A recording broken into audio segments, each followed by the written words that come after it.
ఈ టింబక్టూను ఎందుకు పనికి రావడం లేదో, ఈ రోబోట్ పనిచేస్తుందో లేదో చూద్దాం. జంప్! పరిగెత్తు పరిగెత్తు, గది చుట్టూ పరిగెత్తు.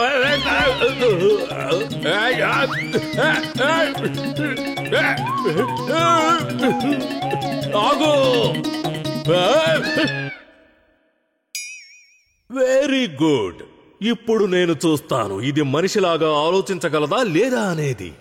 టింబక్టూన్ స్విమ్! సీమా, నీళ్ళెక్కడున్నాయి? నీళ్ళెక్కడున్నాయి? ఓ, ఇది మనిషిలాగే ఆలోచించగలుగుతోంది. మోనా, మోనా, ఎక్కడున్నావు నువ్వు? చూడు, నా రోబోట్ మనిషిలాగే ఆలోచించగలుగుతోంది. నీళ్ళెక్కడున్నాయి? నీళ్ళెక్కడున్నాయి? మోనా, నేను మనిషి రూపంలో ఉండే రోబోట్ ని తయారు చేశాను. అది మనిషిలాగే ఆలోచిస్తోంది. నేను స్విమ్ చెయ్యమని చెబితే అది నీళ్ళెక్కడున్నాయి అని అడుగుతోంది. నీళ్ళెక్కడున్నాయి? నీళ్ళెక్కడున్నాయి?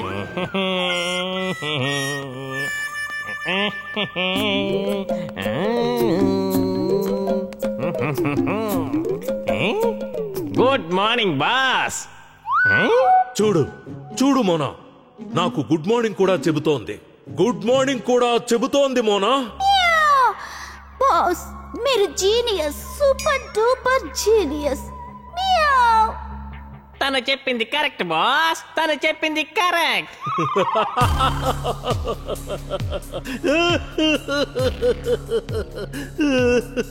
ఇది టింబక్టూన్ లాగే తను చెప్పింది కరెక్టే అని కూడా అంటోంది. నాకు ఆనందంగా ఉంది, చాలా చాలా ఆనందంగా ఉంది. ఇప్పుడు దీనిలో ఎమోషన్స్ ఉన్నాయా లేవా? నొప్పి తాలూకు స్పర్శ తెలుస్తోందా లేదా చూడాలి.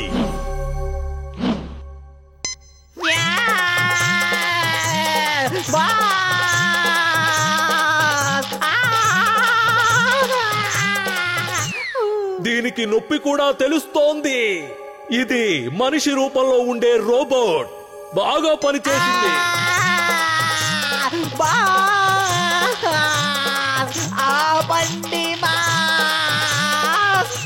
నీళ్ళు ఇక్కడ ఉన్నాయి, నీళ్ళు ఇక్కడ ఉన్నాయి.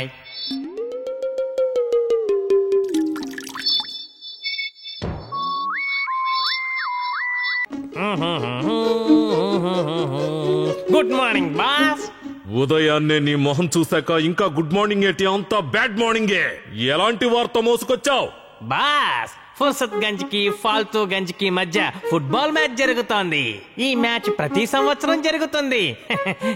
నేను వెళ్ళనా బాస్? ఫుట్బాల్ అంటే నాకు చాలా ఇష్టమైన ఆట. నా చిన్నప్పుడు ఎక్కువగా ఫుట్బాలే ఆడేవాడిని. నువ్వు ఫుట్బాల్ ఆడతావా లేదంటే ప్రజలు నీతో ఫుట్బాల్ ఆడుకుంటారా? ఫుర్సత్ గంజ్ లో మ్యాచ్ అంటే డాక్టర్ ప్రేమ్ సహాయ్ రోబోట్ తప్పకుండా అక్కడికి వస్తుంది. ఈసారి అది తప్పించుకోకూడదు.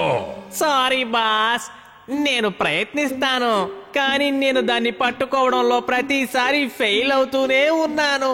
నువ్వు ఒక్కడివే దాన్ని పట్టుకోలేవు. ఈసారి ఫాల్తూ గంజ్కు చెందిన మొత్తం టీం నువ్వు ఈ ప్లే స్టేషన్ లో ఎలా ఆడిస్తావో అలాగే ఆడుతుంది. ఇలా చూడు, రెడ్ ఇంకా blue team. Blue team Fursatganj కు చెందిన టీం, ఈ రెడ్ టీం ఫాల్తూ గంజ్ కు చెందిన టీం. అర్థమైందా? కానీ బాస్, ఫాల్తూ గంజ్ టీం నేను ఆడిస్తున్నట్టుగా ఎలా ఆడుతుంది? అదే నాకు అస్సలు అర్థం కావడం లేదు. ఇవి మైండ్ కంట్రోల్ బగ్స్. నువ్వు వీటిని ఫాల్తూ గంజ్ ప్లేయర్స్ మెడపైన చల్లే. ఇవి వాళ్ళ మైండ్ ని వీటి కంట్రోల్లోకి తీసుకుంటాయి. అప్పుడు వాళ్ళు ఒక రకమైన రోబోట్స్ లో మారిపోతారు. అప్పుడు నువ్వు ఎలా చెప్తే వాళ్ళు ఆ రకంగానే ఆడతారు.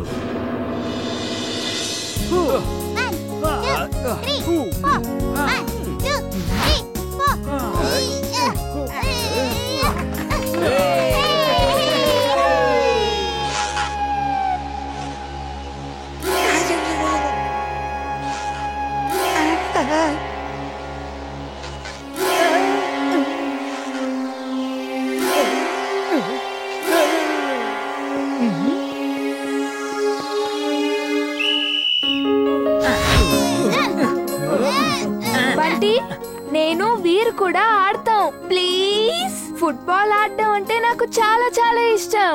జట్టు కెప్టెన్ ని నేను, అర్థమైందా? నాకిష్టమైన వాళ్ళనే చేర్చుకుంటాను. మీ ఇద్దరిని నేను టీంలోకి తీసుకోను. ప్లీజ్ ప్లీజ్ ప్లీజ్, నేను ప్రతి బాల్ కి 4, 6 కొడతాను. I promise. ఇమ్లీ, ఇది ఫుట్బాల్, క్రికెట్ కాదు. ఇందులో గోల్ కొడతారు, 4లు 6లు కాదు. హాహా, నేను కూడా అదే చెప్తున్నాను. తను ఫుట్బాల్లో 6 కొడుతుందట. అందుకని తనకి ఫుట్బాల్ మ్యాచ్ కోసం బ్యాట్ కూడా ఇవ్వాలన్నమాట. ఇంకా వేగంగా పరిగెత్తు చుల్బుల్, నాకు చాలా ఆకలిగా ఉంది. చాట్ దుకాణం చాలా దూరంలో ఉంది. అరే జింటూ, నేనేం విమానాన్ని కాదు నిన్ను క్షణాల్లో అక్కడికి చేర్చడానికి. అగడం బగడం ఆలం పాలం ఎక్కడం తిక్కడం డమ్ డమాడం. చుల్బుల్ ఫ్లైట్ లా పైకెగరాలి, చాట్ దుకాణానికి చేరాలి.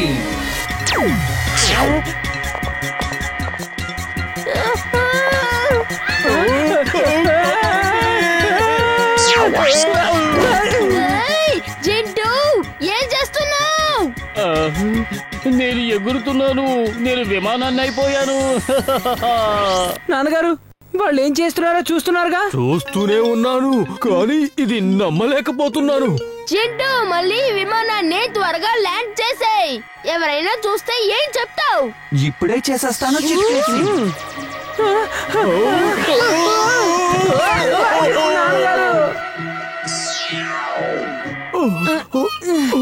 నేను మిమ్మల్ని వదిలిపెట్టను, మీ అందరి పని పడతాను. అగడం బగడం ఆలం ఫాలం, మీ జ్ఞాపక శక్తి పోవాలి. ఇకడం తికడం డమ్ డమాడం, చూసిందంతా మర్చిపోవాలి.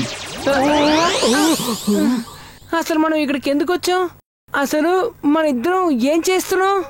ఏమో నాకు తెలీదు, ఏమీ గుర్తుకు రావడం లేదు.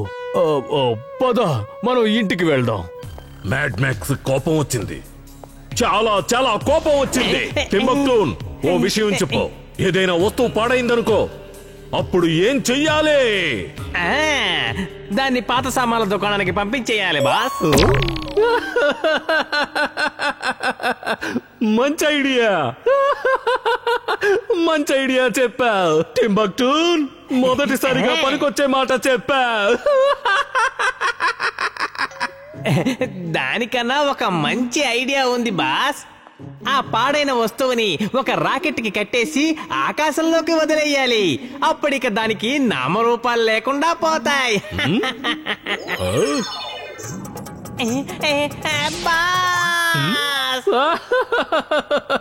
ఈ ఐడియా ఏదో చాలా బాగుంది, నేను ఇదే చేస్తాను.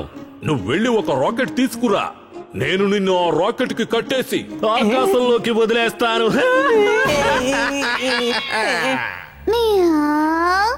మీరు జీనియస్ బాస్, మీరు సూపర్ డూపర్ జీనియస్. తను చెప్పింది కరెక్ట్ బాస్, తను చెప్పింది కరెక్ట్.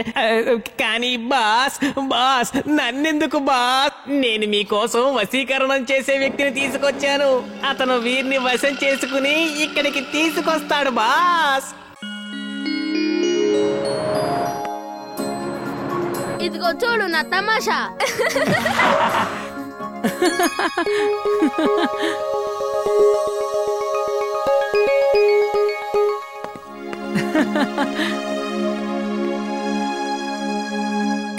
ఇదిగో ఇమ్లీ, ఇప్పుడు నువ్వు తిప్పి చూపించు. నేను తిప్పుతాను, నాకు కూడా బొంగరం తిప్పాలని ఉంది. అరే, నువ్వేం తిప్పుతావు? నువ్వు క్యారెట్ తిను, బొంగరాన్ని నేను తిప్పుతాను.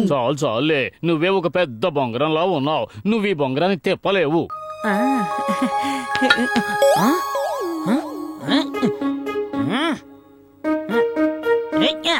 ఓహో, వీర్, దూరంగా వెళ్ళి ఆడుకోండి. మేము కొత్త కారు తీసుకున్నాం, నీకు కనిపించడం లేదా ఏంటి వీర్? మీరు దుమ్ముని పైకి రేపి మా కారుని మురికి చేస్తారా?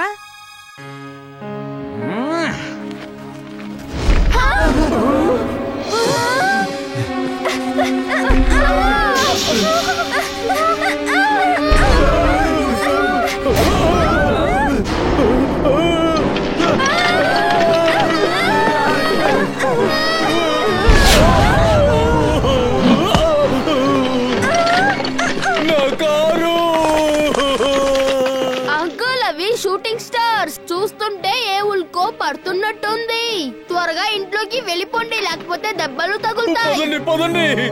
షూటింగ్ స్టార్స్ రాత్రిపూట చూడడానికి చాలా అందంగా ఉంటాయి, కానీ అవే స్టార్స్ ఉల్కల రూపంలో భూమిపై పడినప్పుడు చాలా విధ్వంసం జరగచ్చు. ఇప్పుడిప్పుడే ఫుర్సత్ గంజ్ దాని పరిసర ప్రాంతాల్లో ఉల్కాపాతం సంభవించింది. ఒక పెద్ద ఉల్క ఆకాశం నుంచి రాలబోతోంది. ఇప్పుడే కేవలం దాని తాలూకు భాగాలే విరిగి పడుతున్నాయి. అది భూమిపై గల ఎయిర్ స్పేస్ లో ప్రవేశించడానికి ముందే దాన్ని అంతం చేయకపోయినట్లయితే ఫుర్సత్ గంజ్ మొత్తం ధ్వంసం అయిపోతుంది.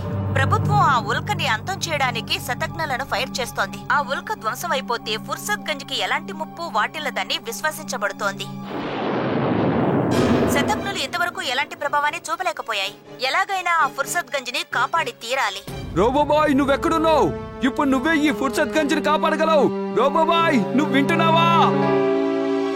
వీర్, నువ్వు వెంటనే వెళ్లాల్సిందే. హే, వీరు వెళ్లాల్సిన పని లేదు. మన జింటూకి చెప్తే పని అయిపోతుంది. జింటూ, నువ్వే ఏదో ఒకటి చేసి ఆ ఉల్క ఫుర్సత్ గంజ్ మీద పడకుండా చూడు. ఇప్పుడే చేస్తాను చిటికేసి. అరే జింటూ, ఏం చేసావు నువ్వు? త్వరగా చెప్పు, ఏం చేసావు? ఇదేం అద్భుతం అర్థం కావడం లేదు. అంతుపట్టని ఆ ఉల్క భూమిపైన రాలనే లేదు. ఇదెలా సాధ్యమైంది? మీరే స్వయంగా భూమి యొక్క శాటిలైట్ పిక్చర్ లో చూడొచ్చు. చింటూ, నువ్వు అలా చేయకూడదు. అంతా మామూలుగా చేసేయ్. ఇక్కడి నుంచి వెళ్ళిపో. చూసి రమ్మంటే కాల్ చూచే రకానివి నువ్వు.